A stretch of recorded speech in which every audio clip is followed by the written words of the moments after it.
Item ಯಾವುದೇ ಇರಲಿ try ಮಾಡಿ ಆಚಿ ಚಿಕನ್ ಮಸಾಲಾ. ಆಚಿ ಚಿಕನ್ ಮಸಾಲಾ. ತಮಿಳುನಾಡು ಮತ್ತೆ ಕಾವೇರಿಗಾಗಿ ಖ್ಯಾತಿನ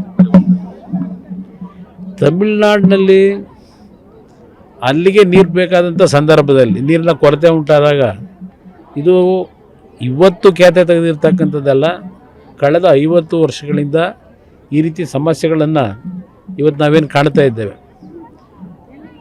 ಉತ್ತಮವಾದಂಥ ಮಳೆಯಾದಂಥ ಸಂದರ್ಭದಲ್ಲಿ ತಮಿಳುನಾಡು ನಿರೀಕ್ಷೆ ಮಾಡಿದ್ದಕ್ಕಿಂತ ಮತ್ತು ಟ್ರಿಬ್ಯುನಲಲ್ಲಿ ಕೊಟ್ಟಿರ್ತಕ್ಕಂಥ ಆದೇಶದ ಒಂದು ಹಂಚಿಕೆ ಏನಿದೆ ಅದಕ್ಕಿಂತಲೂ 2 ಪಟ್ಟು ನೀರು ಕೊಟ್ಟಿರ್ತಕ್ಕಂಥದ್ದು ನಮ್ಮ ಕಣ್ಣು ಮುಂದೆ ಇದೆ. ಮಳೆ ಅನಾಹುತದಲ್ಲಿ ನಮ್ಮ ಭಾಗದ ಜಲಾಶಯಗಳು ತುಂಬದೇ ಇದ್ದಾಗ ನಮ್ಮಗಳ ಮೇಲೆ, ನಮ್ಮ ರಾಜ್ಯ ಸರ್ಕಾರದ ಮೇಲೆ ಒತ್ತಾಯ ಆಗ್ತಕ್ಕಂಥದ್ದು ಸೂಕ್ತ ಅಲ್ಲ ಅನ್ನೋದು ನನ್ನ ಅಭಿಪ್ರಾಯ. ಅವರು ಅರ್ಥ ಮಾಡ್ಕೋಬೇಕು, ನಾವೆಲ್ಲ ಒಂದು ದೇಶದಲ್ಲಿ ಅಣ್ಣ ತಮ್ಮದ ಥರ ಇರಬೇಕಾದಂಥದ್ದು. ಆದರೆ ಇವತ್ತು ಕರ್ನಾಟಕಕ್ಕೆ ಪ್ರತಿ ಸಂದರ್ಭದಲ್ಲೂ ನಾವೇನು ರೈತರಿಗೆ ಅನ್ಯಾಯ ಆಗ್ತಕ್ಕಂಥ ಒಂದು ವಾತಾವರಣದಲ್ಲಿ ಈ ಒಂದು ಭಾರತದ ಒಕ್ಕೂಟದ ವ್ಯವಸ್ಥೆಯಲ್ಲಿ ಎಲ್ಲ ಒಂದು ಕಡೆ ಕರ್ನಾಟಕದ ನ್ಯಾಯಯುತವಾದಂಥ ಬೇಡಿಕೆಗಳನ್ನು ಈಡೇರಿಸ್ತಕ್ಕಂಥದ್ರಲ್ಲಿ ಎಲ್ಲರ ಪಾಲು ಇದೆ,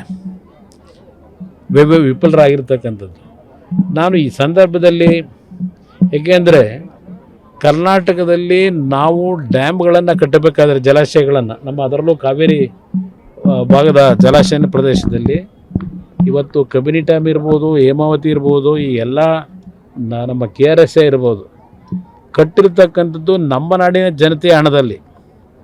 ಇವತ್ತು ಕೇಂದ್ರ ಸರ್ಕಾರ ಈ ಒಂದು ನೀರಾವರಿಯ ಸೌಲಭ್ಯಗಳನ್ನು ಕಲ್ಪಿಸ್ತಕ್ಕಂಥದ್ದು ಯಾವುದೇ ಸರ್ಕಾರಗಳಿರಲಿ, ನಾನು ಆ ಸರ್ಕಾರ ಈ ಸರ್ಕಾರ ಅಂತ ಹೇಳಲ್ಲ, ಎಲ್ಲ ಸರ್ಕಾರಗಳಲ್ಲೂ ಕರ್ನಾಟಕದ ನೀರಾವರಿಯ ಒಂದು ಸೌಲಭ್ಯಗಳನ್ನು ಒದಗಿಸ್ತಕ್ಕಂಥದ್ದಕ್ಕೆ ದೇವೇಗೌಡರು ಪ್ರಧಾನಮಂತ್ರಿಗಳಾಗೋವರೆಗೂ ಕರ್ನಾಟಕಕ್ಕೆ ಒಂದು ಬಿಡಗಾಸು ಕೊಟ್ಟಿರಲಿಲ್ಲ.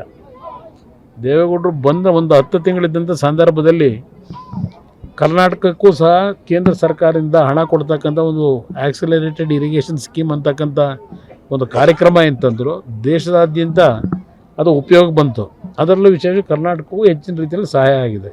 ಆದರೆ ನಮ್ಮ ರಾಜ್ಯದಲ್ಲಿ ನಮ್ಮ ಹಣದಲ್ಲಿ ಕಟ್ಟಿರ್ತಕ್ಕಂಥ ಜಲಾಶಯಗಳು ಒಂದು ರೀತಿ ನೀರು ಬಿಡ್ತಕ್ಕಂಥ ಒಂದು ಜಲಾಶಯಗಳಾಗಿದ್ದಾವೆ ಪಕ್ಕದ ತಮಿಳುನಾಡಿಗೆ.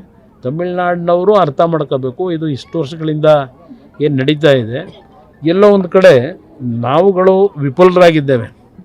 ಕೆಲವು ವಿಷಯದಲ್ಲಿ ಈ ಭಾರತ ಒಕ್ಕೂಟದ ವ್ಯವಸ್ಥೆಯಲ್ಲಿ ಕೆಲವು ತೀರ್ಮಾನಗಳನ್ನು ಮಾಡ್ತಕ್ಕಂಥ ಸಂದರ್ಭದಲ್ಲಿ ನಮ್ಮ ಒಂದು ವೈಫಲ್ಯಗಳು ಇರ್ತಕ್ಕಂಥದ್ದು ಇದೆ. ಅದು ನಾನು ಅದರ ಬಗ್ಗೆ ಚರ್ಚೆ ಮಾಡಲಿಕ್ಕೆ ಹೋಗಲ್ಲ.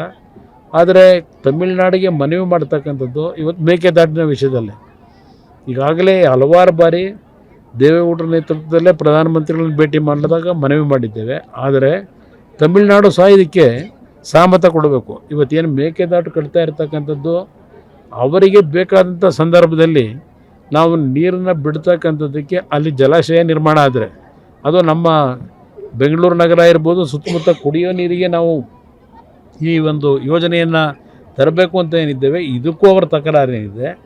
ಅವರಿಗೆ ನೀರನ್ನು ಕೊಡ್ತಾ ಇದ್ದಾಗ ಮೇಕೆದಾಟಿನ ಹತ್ರ ಒಂದು ಜಲಾಶಯ ನಿರ್ಮಾಣ ಆದರೆ ಅವ್ರಿಗೂ ಅನುಕೂಲ ಅಂತಕ್ಕಂಥದ್ದು ಅವ್ರು ಅರ್ಥ ಮಾಡ್ಕೋಬೇಕು. ಬರೀ ರಾಜಕೀಯಕ್ಕೋಸ್ಕರಲೇ ಅಲ್ಲಿಯ ಒಂದು ಪ್ರತಿಷ್ಠೆಗೋಸ್ಕರ ಆ ಪಕ್ಷಗಳು ನಿರಂತರವಾಗಿ ಕರ್ನಾಟಕದ ಮೇಲೆ ದಬ್ಬಾಳಿಕೆ ಮಾಡ್ತಕ್ಕಂಥದ್ದು ನಿಲ್ಲಿಸ್ತಕ್ಕಂಥದ್ದು ಸೂಕ್ತ ಅನ್ನೋದು ನನ್ನ ಅಭಿಪ್ರಾಯ.